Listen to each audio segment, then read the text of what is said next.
अस्सलामुअलैकुम। उम्मीद है आप सब ठीक होंगे। आज मैं फ़र्स्ट ईयर केमिस्ट्री का चैप्टर नंबर 1 स्टाइकोमेट्री उसको आप लोगों के साथ रिवाइज़ भी करूँगा। सही है। और रिवीजन के बाद उनका एक्सरसाइज भी होगा। शायद एक वीडियो में मुकम्मल ना हो पाए तो दूसरी वीडियो बनाऊँगा, मतलब के पार्ट्स में बनाऊँगा। और जब रिवीजन हो जाए और एक्सरसाइज भी हो जाए तो इसके एमसीक्यूज़ कराऊँगा। सही है जी। तो सबसे पहले हम स्टाइकोमेट्री के बारे में जानते हैं। तो जिस तरह आप लोगों के बुक में लिखा है कि स्टेक्योन्स, ये स्टाइकोमेट्री का जो वर्ड्स है वो आपके पास ग्रीक वर्ड्स स्टेक्योन से डिराइव्ड हुआ है, जिसका मतलब है एलिमेंट्स, और मेट्रॉन का मतलब है मेजरमेंट, यानी STOIC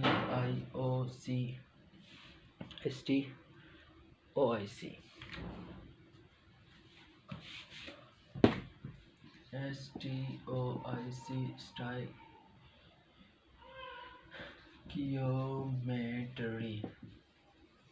सही है।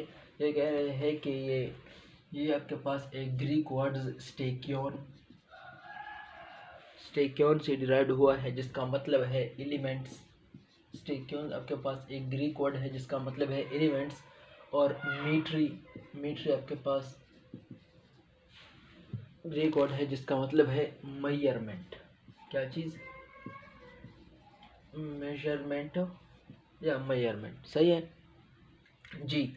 तो यहाँ पर हम एलिमेंट्स की क्वांटिटी की बारे में बातें करेंगे। हम कहेंगे कि मिसाल के तौर पर अगर ये आपके पास एक बैलेंस केमिकल इक्वेशन है 2H2 plus O2 is equal to 2H2O। सही है। तो हम कहेंगे कि यहाँ पर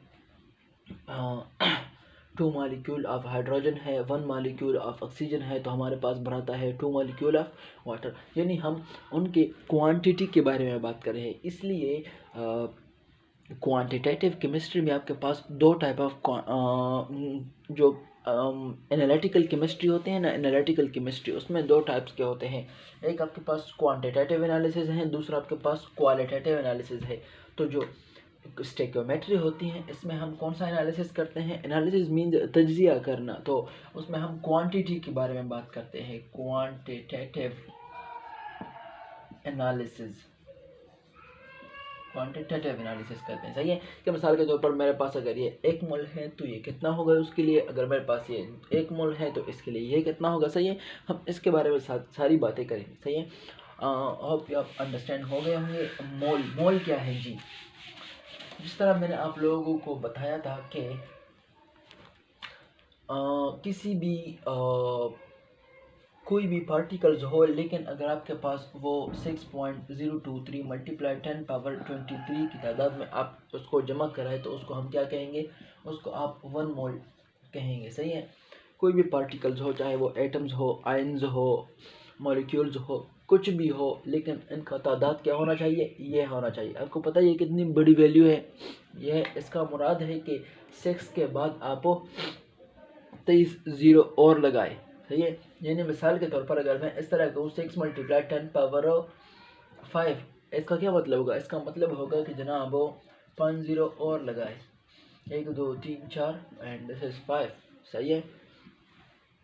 यहाँ पर तो 5 ज़ीरो पे बात कहाँ पे पहुँची? इकाई, दहाई, सैकड़ा, हज़ार, 10,000 एंड लाख तक पहुँच गई। तो आप सोच सकते हैं कि जब 23 ज़ीरो किसी वैल्यू के पीछे लगे तो वो कितनी बड़ी वैल्यू होगी।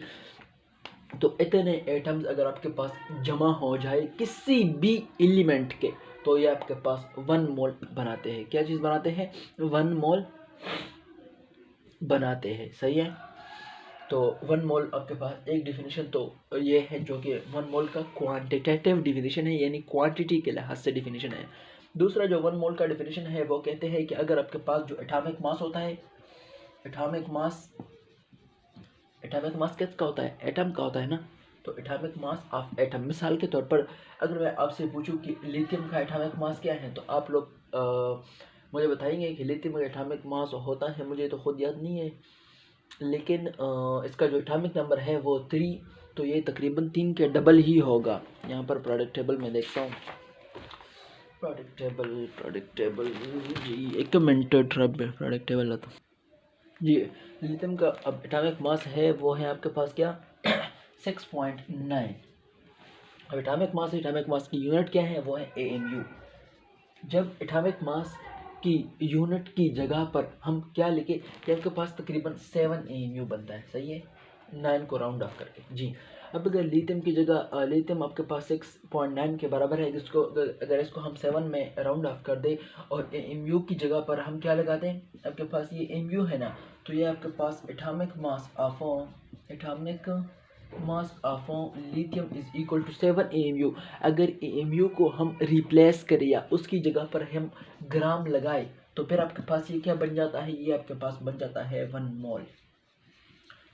जब किसी भी एटम का एटॉमिक मास जो कि AMU में लिखा होता है, आप उसको रिप्लेस करें यानी ग्राम में लिखे, when the atomic mass of an atom expressed in gram, हम इस तरह मोल का डिफिनेशन करते हैं ना, ये एटॉमिक मास है लिथियम का जो कि 7 AMU है, हमने इसको किस चीज़ में एक्सप्रेस किया है, किस चीज़ में शो किया है, ग्राम में शो किया है ना, तो आपके पास ये क्या बन गया, ये आपके पास 1 मोल बन गया। तो when the atomic mass of an atom expressed in gram it's called 1 मोल, ये आपके पास मोल बन जाता है। तो उम्मीद है आप मोल की डिफिनेशन भी समझे। अब ये तो एक हो गया with the atomic mass of an atom express in gram, और साथ साथ with the molecular mass of molecule, लकम मिसाल के तौर पर वाटर का हो गया जी। वाटर आपके पास हाइड्रोजन कितने हैं, यहाँ पर 2 हाइड्रोजन हैं जी। तो एक हाइड्रोजन का वजन एटॉमिक मास क्या है, वो है 1। तो 2 का आपके पास जी प्लस ऑक्सीजन कितने हैं, एक ऑक्सीजन है, और एक ऑक्सीजन का एटॉमिक मास क्या है 16। 1 multiply 16 is equal to 16 plus 2 multiply 1 which is equal to 2, 16 plus 2 is equal to 18 AMU। So with the molecular mass of water आप लोग देख सकते हैं यहाँ पर 18 AMU है, लेकिन अगर हम इसको ग्राम में एक्सप्रेस्ड करें तो ये हमारे पास क्या बन जाता है, ये हमारे पास बन जाता है 1 mole. So with the molecular mass of molecule expressed in gram, molecular mass of molecule, आपके पास molecular mass of molecule था वाटर का, इसका क्या था 18 MU था, इसको हमने किस चीज़ में एक्सप्रेस किया, ग्राम में एक्सप्रेस किया, तो हमारे पास 1 मोल बन गया। तो 1 मोल के आपके पास हो 2 डिफिनेशन है, एक तो ये कि आपके पास लेकिन इतने पार्टिकल जमा करो आप, किसी भी हो या एटम आयंस मॉलिक्यूल जो भी हो, फार्मूला यूनिट जो भी हो, इतने आइटम्स इतने पार्टिकल्स आप जमा करो तो आपके पास 1 मोल कहलाएंगे। दूसरा डिफिनेशन ये है कि atomic mass of an atom molecular mass of molecule जो और आपके पास formula mass of ionic substances हो, अगर आप उन्हें इकट्ठा करें, अगर उनके मासेस को आप ग्राम में एक्सप्रेस करें, जितने भी मासेस हो अगर ग्राम में आप एक्सप्रेस करते हैं तो वो आपके पास 1 मोल के बराबर होता है। कोई भी मास हो उसको ग्राम में एक्सप्रेस करो, कोई भी मास हो उनको ग्राम में लिखो तो आपके पास क्या बन जाता है, मोल बन जाता है। Simple, very simple. इतने पार्टिकल हो 1 मोल कहलाएगा, कोई भी मास हो ग्राम में लिखो 1 मोल कहलाएगा। इसमें आई थिंक और परेशानी की कोई भी बात नहीं होगी। Hope you got it. 1 AMU क्या होता है उस पर मैं ऑलरेडी लेक्चर दे चुका हूँ, सही है जी। अब है एवोगाड्रो नंबर। आप लोग कहेंगे कि एवोगाड्रो नंबर क्या है, तो जिस तरह मैं मिसाल देता हूँ कि पाई आपके पास किस चीज़ के बराबर है, 3.14 समथिंग के बराबर है ना।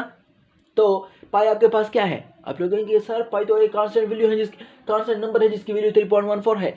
इसी तरह एवोगाड्रो नंबर भी आपके पास एक कांस्टेंट नंबर है जिसकी वैल्यू है 6.023 मल्टीप्लाई 10 पावर 23, सही है। जिस तरह ये कांस्टेंट नंबर है ये इसकी वैल्यू है, इसी तरह ये एवोगाड्रो नंबर भी कांस्टेंट नंबर है जिसकी वैल्यू आपके पास ये है, सही है। तो हम कहते हैं कि 1 मोल पार्टिकल कितने होते हैं, इतने होते हैं ना। ये क्या चीज़ है, एवोगाड्रो नंबर है ना। हम कहते हैं कि 1 मोल में आपके पास इतने पार्टिकल्स होते हैं, इतने पार्टिकल्स होते हैं, यानी एवोगाड्रो नंबर ऑफ पार्टिकल होते हैं, यानी 6.023 मल्टीप्लाई 10 पावर 23 पार्टिकल्स होते हैं। होप यू गॉट इट, सही है जी। अब थोड़ा प्रैक्टिस कर लेते हैं।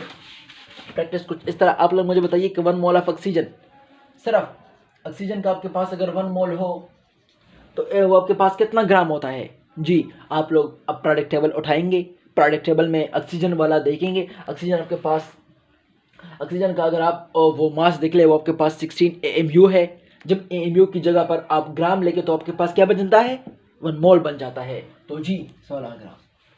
होप आप लोग थोड़ा समझ गए होंगे जी। 1 मोल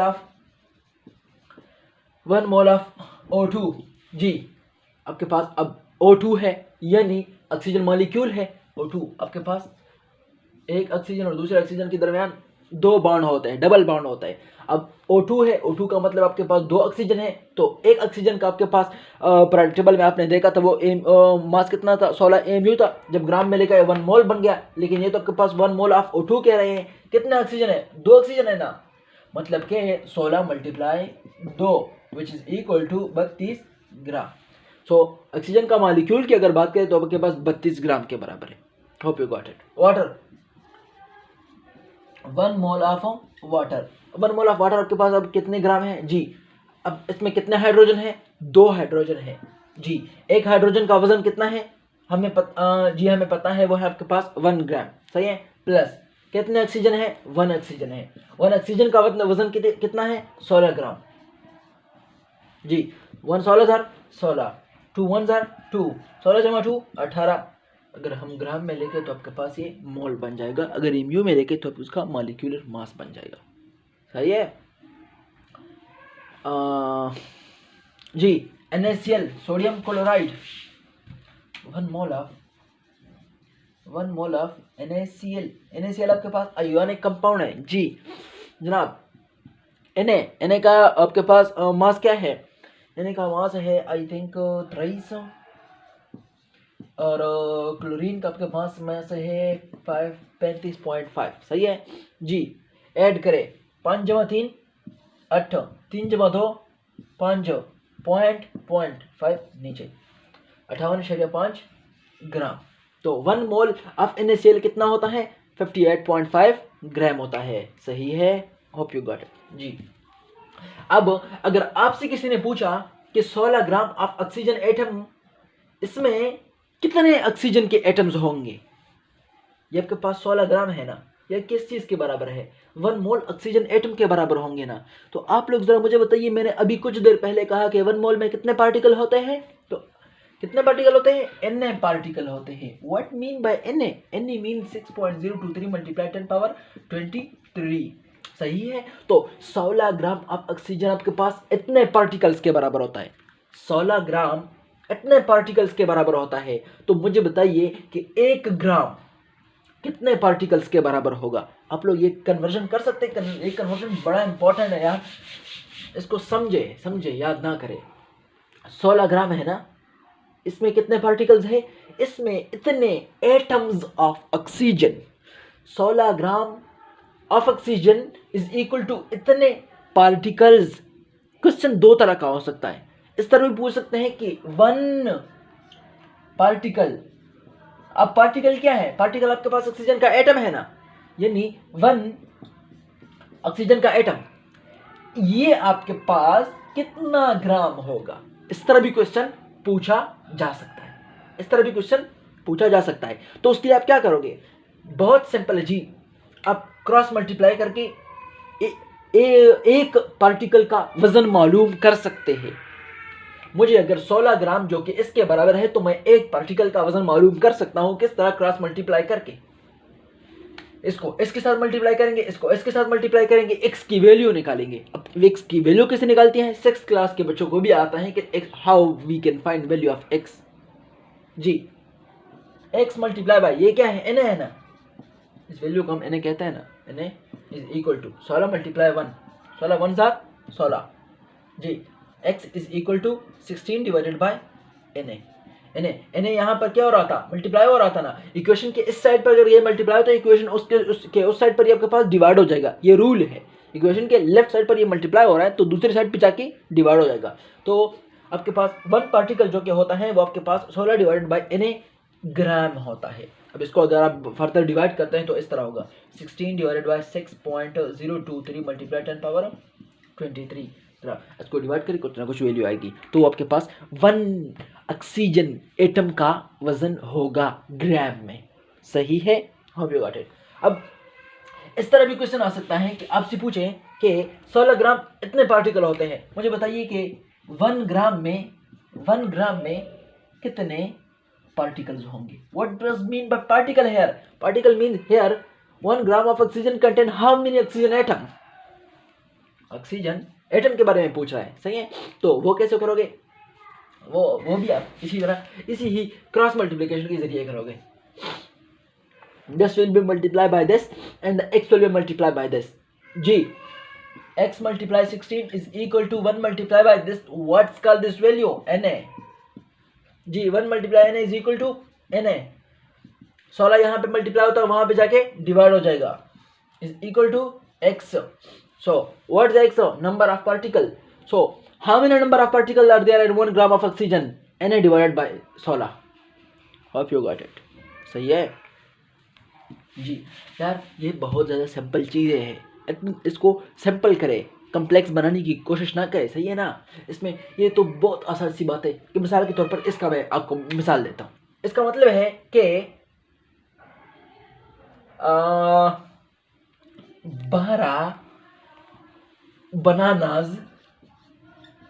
12 बनाना का कीमत है 60 रुपये।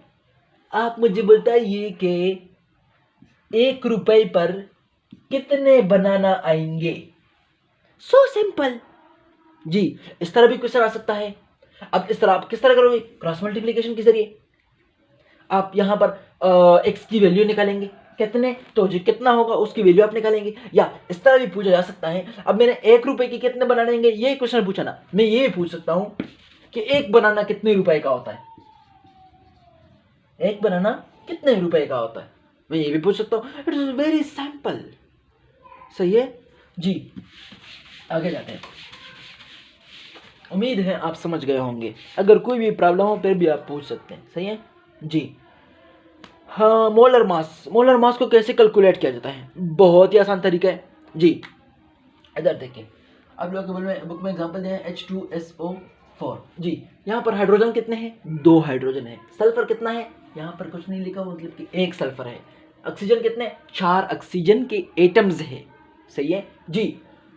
2 into mass of atomic mass of hydrogen जमा 1 into atomic mass of sulphur जी, जमा कितने ऑक्सीजन है? 4 into atomic mass of oxygen atom, सही है जी। एटॉमिक मास ऑफ हाइड्रोजन का एटॉमिक मास क्या है? 1 है ना जी। 2 multiply 1, 2 1s are 2 plus atomic mass of sulphur क्या है? 32 ग्राम। याद होना चाहिए कैलकुलेशन की स्पीड अप के लिए जी। 32 1s are 31, 32 1s are 32 जी। Atomic mass of oxygen 16 multiply 4 is equal to 16 4 64 जी। 32 जमा 2 क्या आता है? 34 जमा 64 जी। 4 जमा 4 8, 6 जमा 3 9, 98 ग्राम। सो इसका क्या मतलब है? इसका मतलब है कि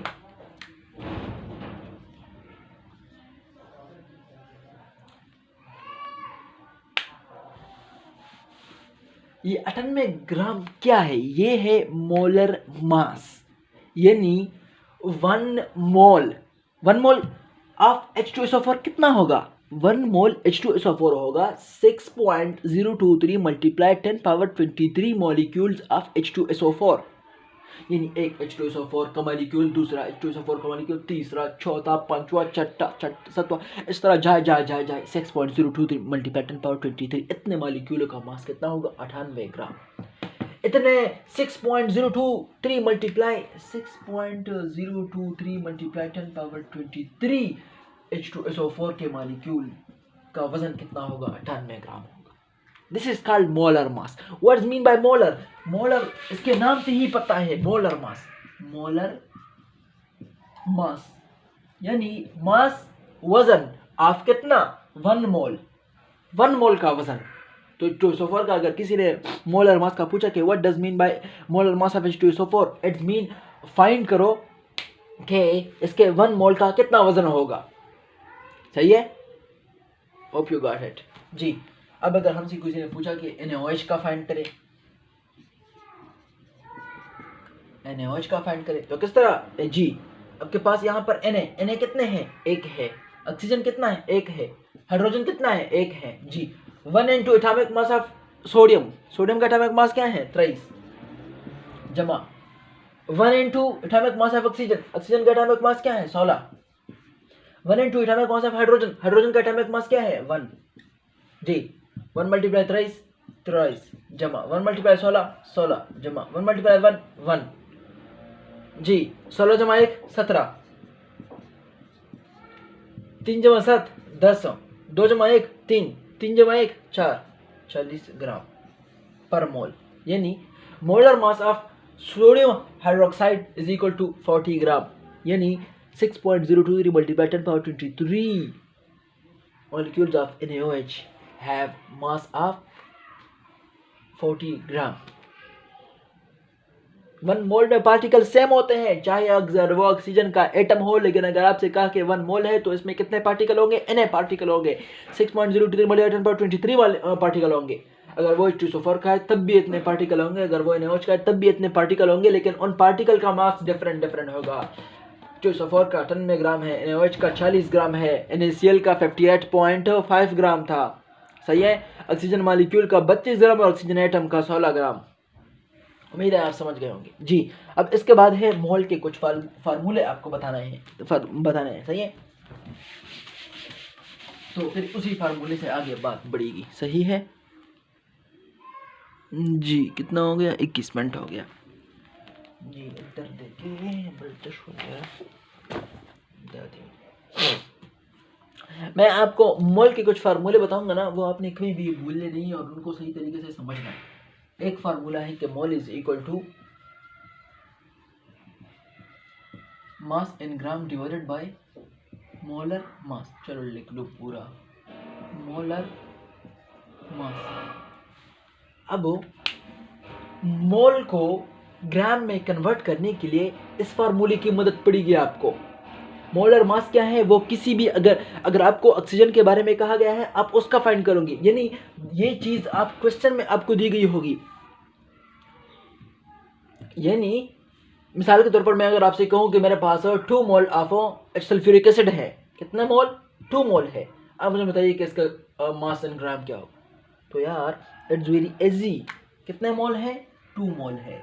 क्या पूछा है, कितने ग्राम होंगे, कितने ग्राम होंगे, किसका, H2SO4 का।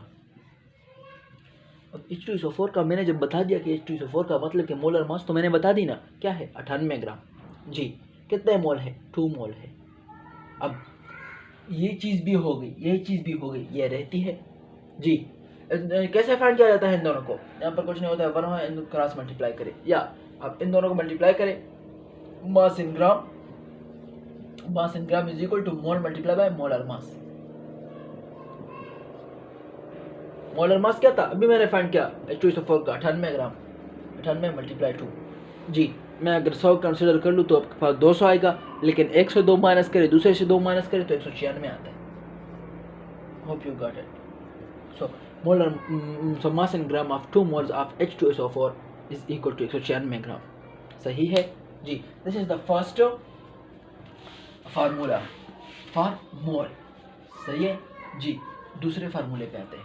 दूसरा फार्मूला है वो पार्टिकल्स की तादाद, वो पार्टिकल्स की ज़बान में बात करता है।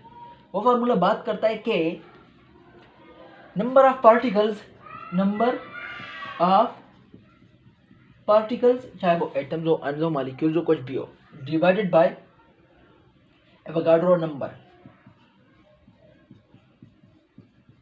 इसकी जगह पर मैं Na भी लिख सकता हूँ, because Na is this number, Na is equal to this number. जिस तरह पाई उसके बराबर है, Na also equal to this number, सही है जी। So this is the second formula of mole, this is the second formula for mole. कैसे use किया जाता है आगे बताऊंगा। चले एक एग्जांपल ले, मिसाल के तौर पर आपसे कहा गया है कि मेरे पास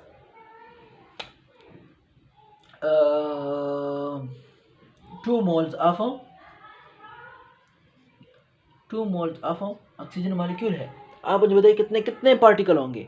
तो अगर आपसे मैं ये ज़बानी पूछ लूँ, इस फार्मूले को आप भूल जाए थोड़ी देर के लिए, कि मैं पूछ लूँ कि 1 मोल में आपके पास इतने पार्टिकल्स होते हैं तो 2 मोल में कितने पार्टिकल होंगे, it is very simple. 2 multiply by this number, ये आप 6 मल्टीप्लाई 10⁻23 है, वो आपके पास 12 मल्टीप्लाई 10⁻23 हो जाएंगे। नहीं समझे? चले फार्मूले पे आते हैं अगर आप नहीं समझे जी। 2 मोल ऑफ ऑक्सीजन में कितने पार्टिकल्स होंगे, कितने पार्टिकल्स होंगे? 100 पार्टिकल्स, यानी आपसे ये दिया है, ये तो आपके पास वैसे भी एक वैल्यू है और ये पूछा है जी। ये अगर पूछा है तो इन दोनों को मल्टीप्लाई करो, this will be the result of this. सही है जी। Number of particle is equal to n multiply by this. What is n? कितने मोल है? 2 मल्टीप्लाई बाय दिस 6.023 जी। इसको मल्टीप्लाई करें, ये कैलकुलेशन में इसको बिल्कुल भूल जाए, ये आपको रिजेस्ट करेंगे। सही है, आप सिर्फ यहाँ पर 6 कंसिडर कर ले, तो 6 मल्टीप्लाई 2 12, तो 12 मल्टीप्लाई 10⁻23। अब 1 मोल में आपके पास 6 पार्टिकल थे, 6 मल्टीप्लाई 10⁻23 पार्टिकल थे, तो 2 मोल में कितने होंगे? 12 मल्टीप्लाई 10⁻23 पार्टिकल होंगे। उम्मीद है आप इसे समझ गए होंगे। सही है जी। अब ये क्वेश्चन तो हो गया, अब एक और क्वेश्चन है, वो कैसा है वो देखिए। मिसाल के तौर पर आपको दिया है कि मेरे पास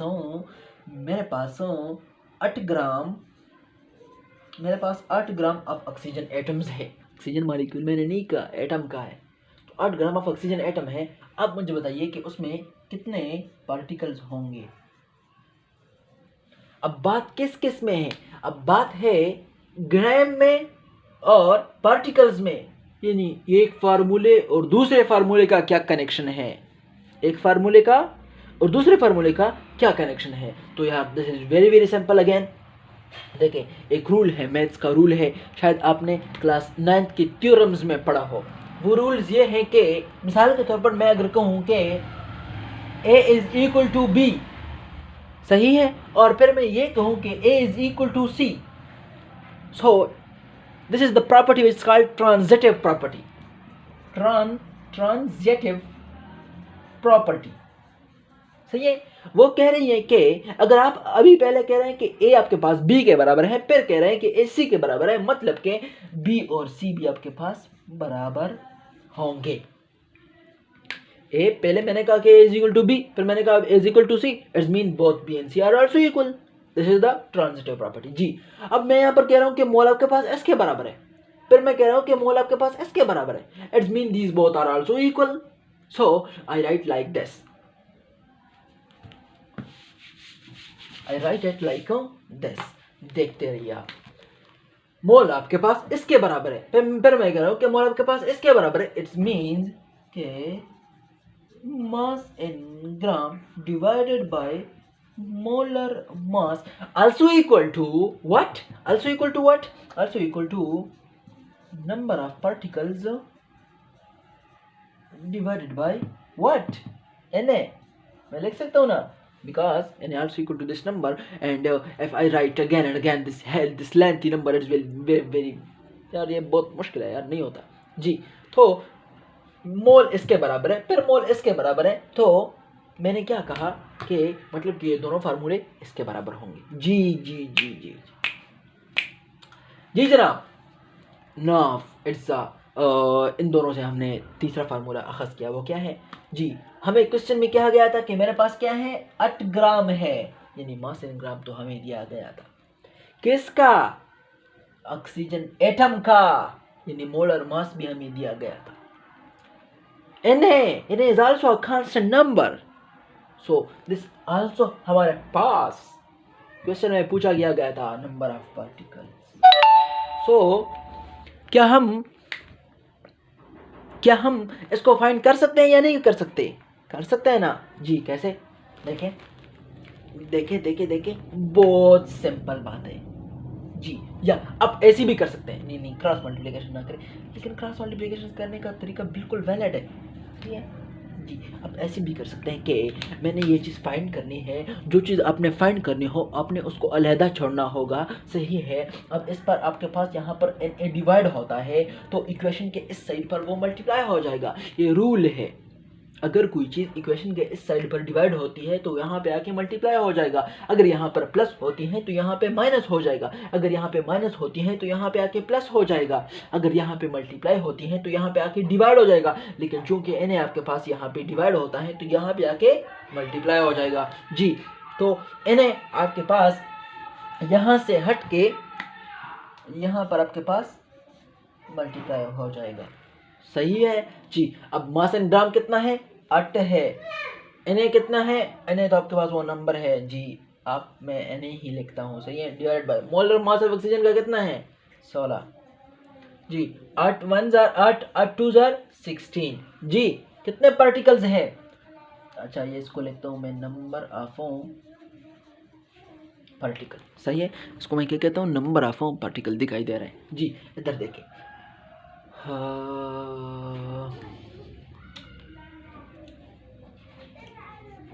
Na multiply 1/2 is equal to number of particle. What does it mean? It का मतलब है words mean by half. इस हाफ का मतलब है कि Na मल्टीप्लाई बाय 1 हमारे पास क्या आ जाता है, हमारे पास आ जाता है कि Na और Na को अगर आप 2 से डिवाइड करें, यानी हाफ का मतलब है कि Na को आप आधा कर ले यार। अब Na क्या है, वो है 6 मल्टीप्लाई 10 पावर 23। अब अगर इसको आधा करते हैं तो कितना बचता है 3 मल्टीप्लाई 10 पावर 23, सही है। तो कितने नंबर ऑफ पार्टिकल्स होंगे, आपके पास पार्टिकल होंगे 3 मल्टीप्लाई 10 पावर 23, सही है जी। इधर देखिए, अब जो मैंने आपको क्वेश्चन पूछा था आपसे, बहुत आसान क्वेश्चन था यार, थोड़ा ध्यान दे जी। मैंने बोला था कि 8 ग्राम ऑफ ऑक्सीजन एटम में कितने पार्टिकल होंगे, आप लोग मुझे बताइए कि 1 मोल ऑफ ऑक्सीजन एटम कितने के बराबर होता है, कितने ग्राम के बराबर होता है। आप लोग कहें यार सर हमें तो पता नहीं, हम भूल गए जी। देखिए आप लोग इस तरह करें कि ऑक्सीजन एटम का पीरियोडिक टेबल में जाइए, वहाँ पर जो उसका एटॉमिक मास होता है वो देख ले, वो क्या है वो आपने याद करना होगा जी। वो आपके पास है 16 जी। उसके साथ आपने mu लिखना होगा, लेकिन अगर ग्राम में एक्सप्रेस करें तो वो क्या आ जाता है, तो क्या 1 मोल आ जाता है ना। तो 1 मोल ऑफ ऑक्सीजन एटम आपके पास 16 ग्राम के बराबर होता है। मैंने यहाँ पर क्या किया हुआ है, हाफ किया हुआ है, तो 1 मोल में कितने पार्टिकल होते हैं, ये अगर मैंने हाफ मोल लिया है तो उसमें कितने नंबर ऑफ पार्टिकल होंगे। हाँ, दोनों तरीकों से समझा रहा हूँ, दिमाग से भी समझा रहा हूँ और मैथ से भी समझा रहा हूँ। बेहतर यह है कि आप दिमाग से समझे, मैथ से भी समझे, बड़ी बात है, सही है जी। अब है एग्जाम्पल 1.1, एग्जाम्पल 1.2, फिर एग्जाम्पल 1.3, इसको भी करूँगा, सही है। अभी के लिए इतना काफ़ी है।